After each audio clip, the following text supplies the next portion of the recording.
Bishop Lamor Whitehead holds press conference in front of New York PD for detaining him. This is a must watch. So we're going to take a look at the video that he posted. He was angry that he was detained because of the incident that the lady came to his church and disturbed the service, and he forcefully told her that she had to leave and pushed her out of church, and they detained him and not her. So take a look at the video clip. Tell me what you think. I definitely want to hear from you. Who do you think was wrong? Should he have forcibly moved her out since she disturbed the service? What should have been done? Comment below. But before you do, let me add this in. He's also accusing Larry Reid Live and officially King Jai for setting this up for his church service for the women to actually come and disturb the service. He says that this is not fair and that he is filing a lawsuit, and he feels that this is because of the lawsuit that he has against Larry Reid and official King Jive for $20 million that they are retaliating for that. So definitely take a look at the video. Comment below. Tell me what you think. I'd love to hear from you. Okay, just one more thing before we take a look at the video. Pastor Lamor Whitehead did own up to his past for identity theft and fraud. How do you feel about that? He said that he's going to own up to his wrongdoings. He paid the price. He paid the time. So that's his past. He's moving forward. He has 2 doctorates that he just received. So he's excited about that. Comment below. This is the last time that I'm going to add anything else. You guys tell me what you think. I'd love to hear from you. Yesterday was very traumatizing to me. Growing up without a father, being killed by the Nypd, beaten, strangled to death by 16 police officers, it brought back the memory of yesterday. On yesterday, I was in my church and we had service, regular service. When we had the service, 2 young ladies, now that we know, had set up a whole disturbance scene because they are following, and they were sent by some bloggers. Some media bloggers that are trying to use what happened to me, robbery, to get their following up, to get their content up. And when I was in church, I was preaching, and the 69th precinct, they have officers downstairs in front of my church to make sure that we don't get robbed anymore. The lady, I believe, I think her name now is Tasha, I don't know her last name. And another young lady came into my church, and one of my ministers told them that you cannot record. You can't record. And they began to make a scene. So I told them, let them record, let them record. They began recording, and she began to outburst and to cause a big disturbance in my church. So I said, come on over here, come on over here. Now on the side is where I have people line up for prayer. Came up over here, not to the pulpit. Everybody keeps saying that I invite her in the pulpit. You have to be a minister to be in the pulpit in my church. So she came on the side and she began to yell at me. She began to cuss me out and say whatever she wanted to say.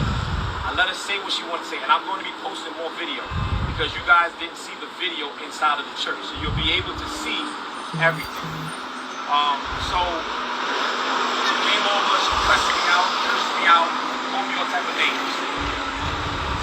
I said, all right, me and my church started to pray. And I said, now you have to go. You have to get out. You have to go. What you guys don't see on camera is that she started to walk back to leave, and then she spit back around.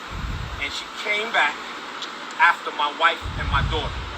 So I have my wife and my daughter, who's 10 months old, sitting there, and she came and said, and now you're a liar, going towards my wife. And that's when you seen her walk in front of me, going at my wife and my daughter, and I grabbed her. Everybody's saying that I choked her. How can you choke somebody from behind? I don't understand it. I never wrapped my arms around her neck. I have no fingernails, so they say that I scratched her. I don't have any fingernails.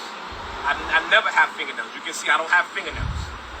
So I grabbed her from behind, by her shirt, from behind, and by her shoulder, and I escorted her out. And I'm going to be posting this video. I'm going to post a video. And actually, if you look on the blogger, there are two bloggers, Larry Reed and King Jive. All right, these two bloggers, they're nobody, but they're trying to get publicity off of me. They were the ones that sent these people here. So once again, Bishop Whitehead was set up. We are coming off of the eve of me being robbed by 3 gunmen. Okay, that's the eve that we're coming off of. 3 gunmen came and robbed myself, my wife, and my church. And the gunmen put a gun in my 8-month-old baby's face. Okay, and that's the only thing that I can remember. This lady had a bag under her arm, and she was going after my wife. And I grabbed her, and I took her out. I pushed her out, and I have the video. And the police officers saw the video. All the police officers saw the video that was there. I spoke to Chief Badry. I spoke to Inspector Stevenson. I spoke to the captain, which is the inspector of this church, Amadullah. I spoke to him. He was at a wedding. I went through all of the chain of command to make sure that this lady was arrested. I went through all of the chain of command to make sure that they had the proper information to arrest this young lady. Both of them. Nobody arrested them. They told me that the detectives was coming. Okay? The detective came. Her name was Francois. Detective Francois. And I'm filing a complaint against her. Because she was the one that gave the order to illegally arrest me. She didn't ask me no questions. She didn't ask the victim. She didn't ask my church no questions. She came on the scene. She had a conversation with the police officers, and she turned around and said, "Arrest her." Now, let's go back. My minister, once these ladies started to disturb my church, my ministers went downstairs to the offices, and they were sleeping. Okay, they were sleeping. She went downstairs. They were sleeping, and she said, "Come upstairs. There's a problem." Okay, and the problem was going on. And when I pushed the lady outside of the door, the officers was coming up the stairs, and they went right in their hand. However, if they wasn't sleeping, then they would have been able to understand what's going on. I just also posted on my page the women that created this disturbance to show the world that this was all premeditated. It was all premeditated. And what they say was, they spoke to the NYPD and they asked them, "Are you protecting Bishop Whitehead?" And they laughed and said no. They said no. But if you're the NYPD and they're asking you questions about me and I was just robbed, wouldn't you do some investigation on it? And I specifically spoke to the police officers before I went upstairs and told them, "Okay, you guys, make sure you come up and do your rounds." They never did a round. They never did anything. The same police that was there to protect me was the ones that arrested me. I have knots on my arms because of the handcuffs, and I felt like my father. I felt they was taking my rights away, and to be honest with you, I really didn't care about anything at this point. Because like I told the police officer, I said, I advocate for you guys. I bring the community together with you guys, and I say, let's trust the NYPD. But now how can I say, let me trust you, let the community trust you if I don't trust you? So they arrested me for nothing. I didn't hit nobody, which I could have to defend my family.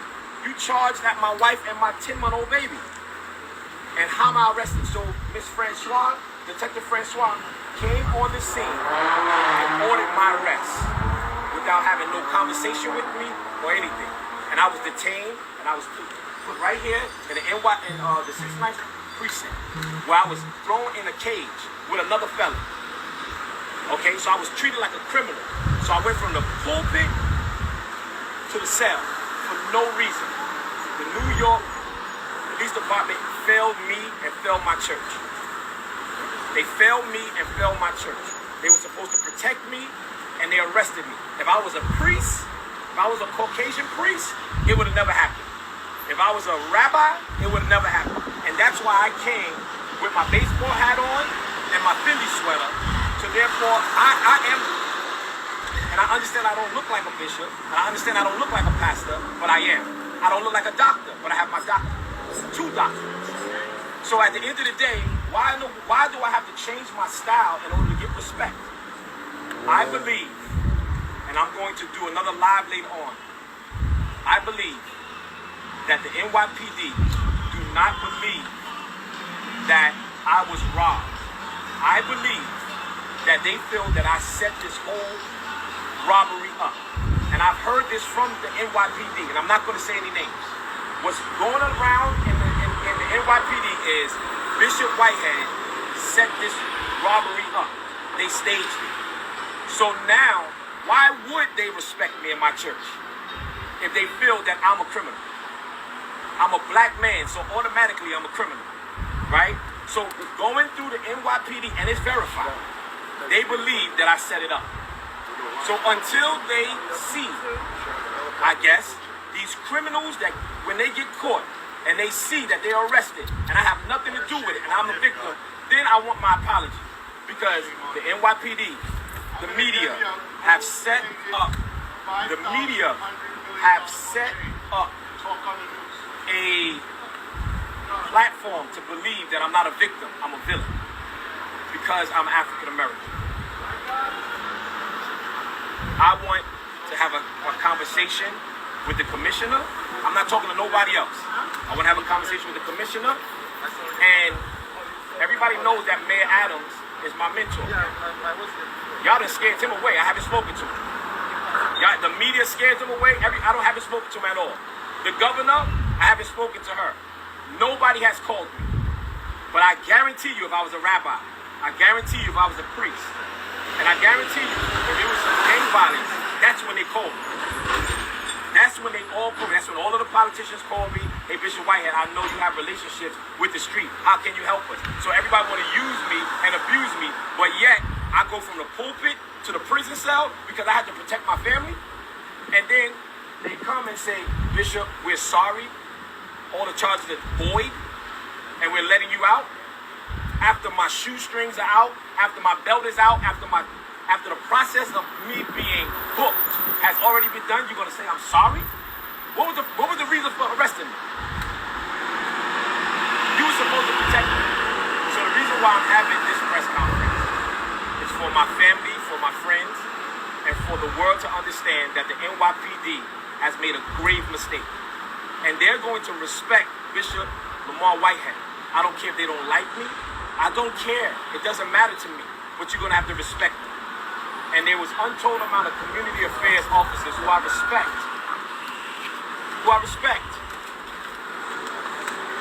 Called me and asked me and apologized on the behalf of the NYPD because they know my work. They know what I do.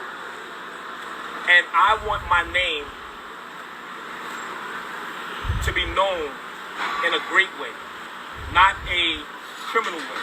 And I want the media to stop criminalizing me, right? You guys put what you want to put in the media. You say that I was convicted of identity theft. True. Scheme to defraud. True. All of that. Please don't forget to comment, like, share, and subscribe.